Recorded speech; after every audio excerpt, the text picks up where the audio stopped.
बिस्मिल्लाहिर्रहमानिर्रहीम। इस वक्त डिस्टेंसेस के हवाले से बात हो रही है। इस जगह 4.1 एक्सरसाइज में हमने डिस्टेंस पढ़ा था बिटवीन पॉइंट टू पॉइंट, यानी कि एक तरफ एक पॉइंट था, दूसरी तरफ दूसरा पॉइंट था। हमें इन दोनों का डिस्टेंस कैलकुलेट करने की बात हो रही थी। दोनों तरफ पॉइंट का डिस्टेंस था। ये थी एक्सरसाइज 4.1। अब ये फिर से डिस्टेंस फॉर्मेट आपके सामने आ रहा है। अब डिस्टेंस पॉइंट का पॉइंट से नहीं है, बल्कि पॉइंट का डिस्टेंस एक लाइन से है। से ये वो पॉइंट है, इसका डिस्टेंस हम इस वाली लाइन से निकालना चाहते हैं। समझ लें ये लाइन है, ये वाली। तो अब डिस्टेंस कौन सा होगा? अगर इस पॉइंट का इस जगह से डिस्टेंस कैलकुलेट करते हैं ये वाला, तो ये और होगा। यहां से कैलकुलेट करते हैं और होगा, यहां से कैलकुलेट करते हैं और होगा, यहां से कैलकुलेट करते हैं और होगा। तो फिर किस डिस्टेंस की बात हो रही है? यहां तो डिस्टेंस क्लियर ही नहीं हो पाएगा कि हम किस डिस्टेंस की बात कर रहे हैं। इसका फिर आंसर, जो डिस्टेंस होता है वो ऑलवेज शॉर्टेस्ट होता है। जो डिस्टेंस की जब भी बात करते हैं वो वर्ड शॉर्टेस्ट साथ आता है। लेकिन जब बार बार एक चीज का अंडरस्टूड मीनिंग बन जाता है कि ये डिस्टेंस मींस शॉर्टेस्ट डिस्टेंस, तो फिर वो वर्ड ओमिट कर दिया जाता है, तो जस्ट डिस्टेंस कहते जाते हैं। लेकिन माइंड में रहे इट इज शॉर्टेस्ट वन। तो अब शॉर्टेस्ट कौन सा होगा? ये आपका परपेंडिकुलर डिस्टेंस, यानी कि सीधा डिस्टेंस जो आएगा वो सबसे शॉर्ट होगा। तो इसलिए बात इस डिस्टेंस की हो रही होगी। अब इसी को यूज करते हुए एक तरफ अब लाइन है, एक तरफ पॉइंट है, तो लाइन की इक्वेशन कौन सी होगी? ये जनरल लाइन की इक्वेशन हम यूज कर रहे हैं। जनरल मींस जब फार्मूले बनाने हो तो जनरल इक्वेशन। जिस वक्त इससे पिछले लेक्चर्स में हम बता रहे थे normal form of the line क्या बनती है, उस वक्त ये इक्वेशन लिखी गई थी general ax plus B Y plus C equal to 0। इससे तमाम लाइनें बनाई जा सकती हैं, जस्ट ए बी सी की कीमतें बदलते जाइए। ये जैसा कि ये है, ए की जगह 6 लगा, बी की जगह -4 लगा, सी की जगह 9 लगा, तो आपको ये इक्वेशन मिल गई। इस तरह ये देखिए, ये देखिए, ए बी सी की कीमतें बदलते जाएं, आपको इस तरह की तमाम इक्वेशंस मिलती जाएंगी। इसलिए इसको जनरल इक्वेशन कहते हैं। तो अब जब फार्मूले बनाने हैं तो वो जनरल इक्वेशन के साथ हमेशा बनते होते हैं। हाँ जी, इधर ये P हो गया एक पॉइंट, इसका भी नाम कोई जनरल रख लिया गया। वैसे जनरल पॉइंट होता है XY। XY इधर इंगेज हो गया, तो फिर अब अगला जनरल पॉइंट X1 Y1 रख लिया। इस पॉइंट का इस लाइन से डिस्टेंस निकालने का क्या फार्मूला होगा? ये वाला पॉइंट इस लाइन में पुट करना है। पुट करने का मतलब x की जगह आप लगा देंगे x1, y की जगह आप लगा देंगे y1, यानी कि इस x को रिप्लेस कर देंगे इसके साथ, y को इसके साथ। तो अल्टीमेटली आपके पास ये रिजल्ट बन गया ax1 by1 प्लस c। इस पर लगाएंगे मॉड। इस मॉड का मकसद है आंसर को पॉजिटिव लाना, क्योंकि डिस्टेंस हमेशा प्लस होता है। डिनोमिनेटर में क्या आएगा? इस a का स्क्वायर और b का स्क्वायर और स्क्वायर रूट। ये नीचे जो डिनोमिनेटर में स्टेटमेंट है ये वही है जो normal form of the line में यूज हुई थी। दूसरे लफ्जों में ये कह लें x का जो कोएफिशिएंट है उसका स्क्वायर, जो y का कोएफिशिएंट है उसका स्क्वायर और स्क्वायर रूट। ये होता है formula distance of A point from the line. चलें जी, इसको अप्लाई किया जा रहा है। एक्सरसाइज 4.3 उसका क्वेश्चन नंबर 30 है, जो स्मार्ट सिलेबस में भी है। Find the distance from this point, ये पॉइंट है इस लाइन से। तो क्या हल किया जाएगा? ये आपके पास x की कीमत है, ये आपके पास y की कीमत है। हर पॉइंट में पहली कीमत x की होती है, दूसरी y की। वो आपने इस जगह पुट करनी है। ये देखिए 6 मल्टीप्लाई बाई इस x की जगह 6, -4 मल्टीप्लाई बाई इस y की कीमत, ये y की कीमत आपके पास -1, वो आपने यहां यूज की, +9 एज इट इज, मॉड बन गया। बटे के नीचे क्या आ रहा है?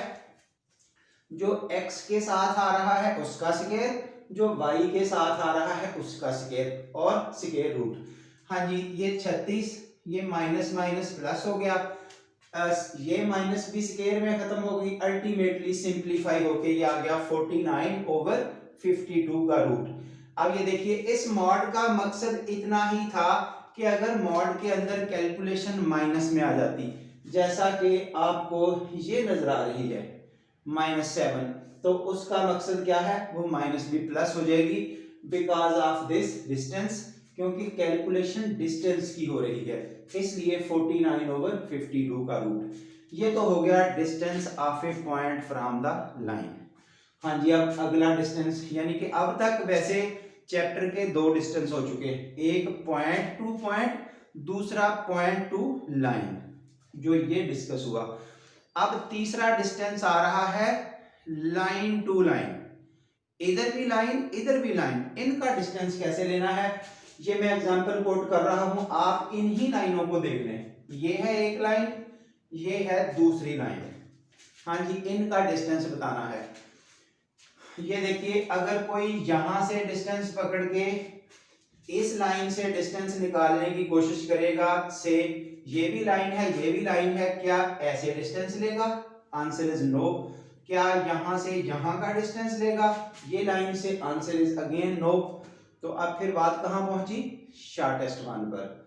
जिस जगह से भी लेना है, यहां से डिस्टेंस लेना है अगर इस लाइन का, तो शॉर्टेस्ट ये होगा, यहां से डिस्टेंस लेना है इस लाइन का, तो शॉर्टेस्ट ये होगा। आप इस लाइन को एक कंसीडर कर लें, ये डिस्टेंस।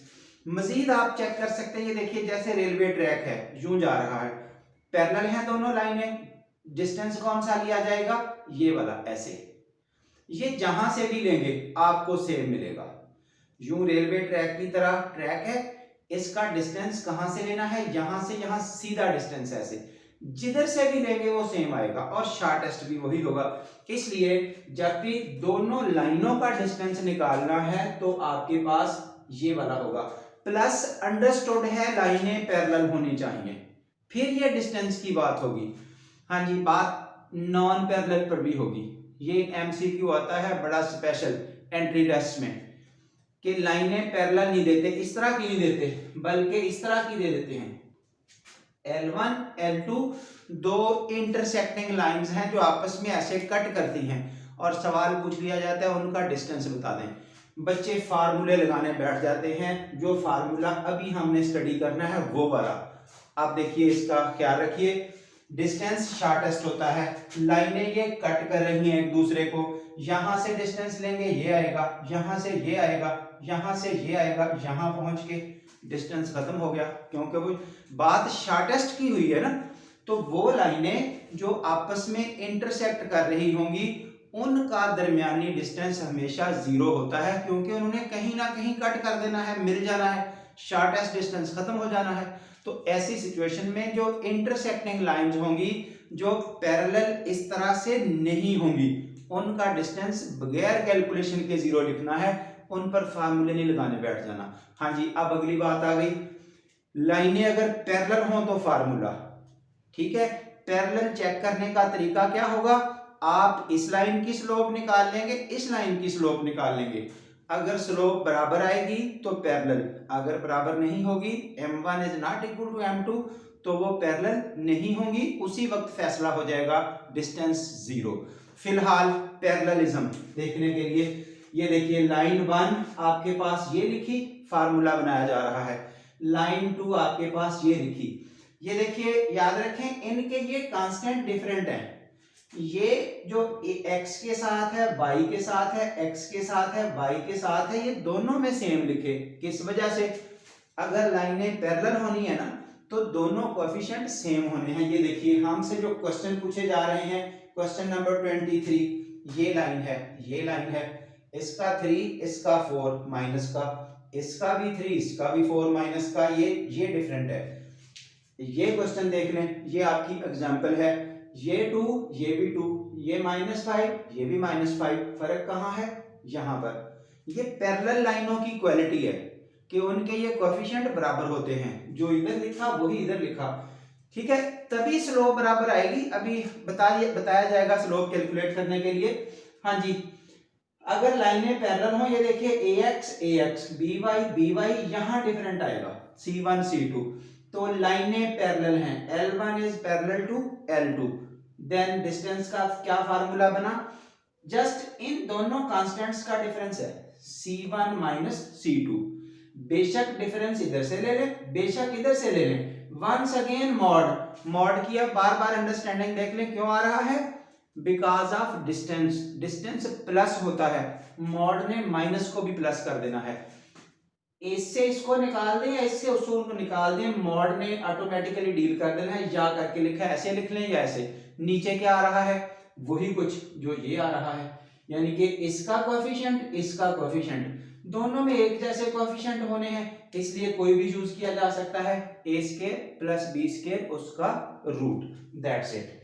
चलिए जी अब इसको लगाया जा रहा है, यहां देखिए find the distance between lines, ये दो लाइनें इनका डिस्टेंस बता दें, ये मैं दरमियान वाला हिस्सा ये आपका है एक्स्ट्रा, यहां तक ये पोर्शन एक्स्ट्रा है, ये करने की जरूरत नहीं होती, सिर्फ बच्चे ने अपनी कंफर्मेशन करनी है कि क्या वो लाइनें वाकईतन पैरेलल हैं भी, अपनी तसल्ली के लिए, वैसे जुबानी ओरल बता दिया कि ऐसे पैरेलल का पता चल जाएगा, अगर किसी को भूल जाए तो ये सेंट्रल प्रोसेस है ये वाला, ये मैं भी बताता हूं, फिलहाल फार्मूला क्लियर करें, ये देखिए इसका ये C1 ये C2, बेशक इससे उसको माइनस करें या इससे उसको माइनस करें, जानबूझ के इसमें से उसको माइनस कर दिया है ताकि नेगेटिव के रोल की समझ आ सके आपको, -7 ऊपर आ गया, ये हल करते हुए ये प्लस बन गया, माइनस मॉड खत्म होके प्लस,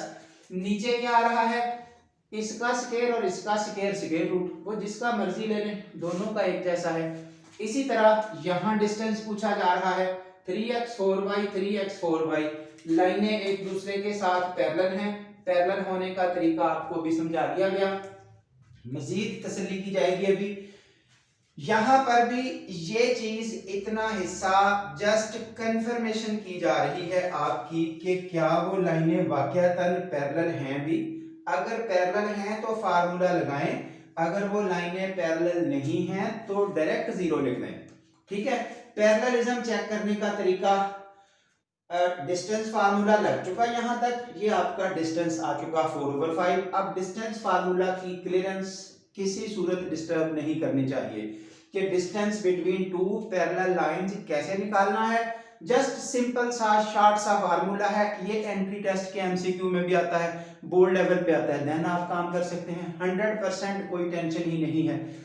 अब आइए पैरेललिज्म कैसे चेक होगा, कुछ तो पहले हम डील कर चुके हैं, लाइन को y equal to mx plus C format में लिखिए, y equal to mx plus C format, ये वाला जिसमें m स्लोप बन जाती है, y एक तरफ बाकी सब कुछ दूसरी तरफ, ये देखिए ऐसा ही किया गया, -4y इधर ये उधर शिफ्ट कर दिया, फिर -4 पे डिवाइड कर दिया सबको, जब -4 पे डिवाइड किया ये कट गया तो आंसर ये रहा, अब आपके पास ये हिस्सा बन गया m1, तो दूसरी है ही सेम, उसका भी यही बनेगा, उसका नाम हमने लिखा m2, दोनों इक्वल हैं इसलिए यहाँ पर लाइन दोनों पैरेलल हैं, ये फैसला हो चुका। सिमिलरली आप यहाँ से भी इसी तरह फैसला कर सकते हैं पैरेललिज्म का, लेकिन एक फार्मूला बताया जा रहा है पैरेलल चेक करने का, अगर आप y equal to mx plus C form ना लिखना चाहें, यानी कि यही बात है, अगर आपको इसका ही पूछ लिया जाए कि स्लोप बता दें इस लाइन की स्लोप, तो इस लाइन की स्लोप बताने के लिए कोई खास कमाल नहीं करना, बस इसको उसी फॉर्मेट में लिखना है, y equal to mx plus C, ये लाइन है, इसकी ही स्लोप पूछ ली जाए तो लिखिए y equal to mx plus C, ये देखिए y इधर बाकी कुछ दूसरी तरफ, ये b डिवाइड किया तो फिर m की कीमत क्या आ गई -a/b, -a/b, इस लाइन की स्लोप क्या बनी -a/b, ये फार्मूला बन गया, इसमें a क्या है x का कोएफिशिएंट, b क्या है ये y का कोएफिशिएंट, साथ माइनस, यानी कि coefficient of x over coefficient of y, साथ माइनस लगा दें, ये आपके पास बन जाएगा स्लोप का हल। तो ये देखिए यहाँ ये करके दिखाया है, टू कंफर्म द पैरेललिज्म, इसलिए हम स्लोप निकालेंगे। पहले से a कितना हो गया, इस लाइन 1 का a कितना हो गया 2, b कितना हो गया -5। ये C1 एहतियातन जो एंड पे हमने यहाँ यूज करना है वो लिख दिया है। फिलहाल इंटरेस्ट हमारा स्लोप के साथ है, तो फार्मूला लिखा -a/b, ये कीमतें लगाई, ये आपको स्लोप मिल गई। इसी तरह लाइन 2 में वही कुछ है, फार्मूला लगाया, स्लोप मिल गई। इस तरह से दोनों स्लोप्स इक्वल हैं, दोनों लाइंस पैरेलल हो जाएंगी। तो ये वो वे है, ये बहरहाल जरूरत नहीं है, अपनी तसल्ली के लिए कंफर्मेशन है स्लोप की। इसी तरह ये भी कंफर्मेशन है स्लोप करने की, बाकी आप डायरेक्ट कर सकते हैं। लेकिन अगर एग्जामिनर आपको जरा सा यहाँ चेंज कर दे इन बातों को, तो देन आप कंफ्यूज हो जाएंगे उस हवाले से कि डिस्टेंस 0 कब होगा, जब लाइनें पैरेलल ना हो। पैरेलल होने के लिए एक ओरल सॉल्यूशन बता दिया, दूसरा y = mx + c बना के देख लें। ओरल नजर आ रहा है, अगर वो सेम ना हो तो हल करके देख लें, हल करके देख लें इस तरह से, ये फार्मूला लगा के या y = mx + c बना के दोनों लाइनों की स्लोप चेक कर लें। यहाँ एक खास क्वेश्चन भी पूछा हुआ है कि ये दो लाइनें हैं, जैसे यूं दो पैरेलल लाइनें हैं, जैसा कि ये है लाइन 1, ये है लाइन 2, ये दोनों पैरेलल जा रही हैं। अगर क्वेश्चन था इनका दरमियानी डिस्टेंस बता दें, ये बता दिया। अब एक अजाफी सा एक्स्ट्रा क्वेश्चन पूछा कि जो लाइन इन दोनों के दरमियान से जा रही है वो कौन सी होगी, उसकी भी इक्वेशन बता दें। Also find a line lying midway between them, जो उनके दरमियान से होके जा रही है वो भी बता दें। अब ये देखिए, जैसे ये दो पहले से मौजूद हैं, ये वाली, ये एक तीसरी दरमियान से जा रही है रेड वाली, इसकी भी इक्वेशन बता दें। अब इस तीसरी की इक्वेशन बताने के लिए स्लोप इसकी भी इन वाली ही होगी, क्योंकि पैरेलल लाइनों की स्लोप हमेशा बराबर होती है। ये अगर तीन लाइनें आपस में यूं पैरेलल जा रही हैं तो तीनों की स्लोप बराबर होगी, इसकी, इसकी, इसकी, तो फिर तीनों के ये कोएफिशिएंट भी सेम होंगे, ये वाले।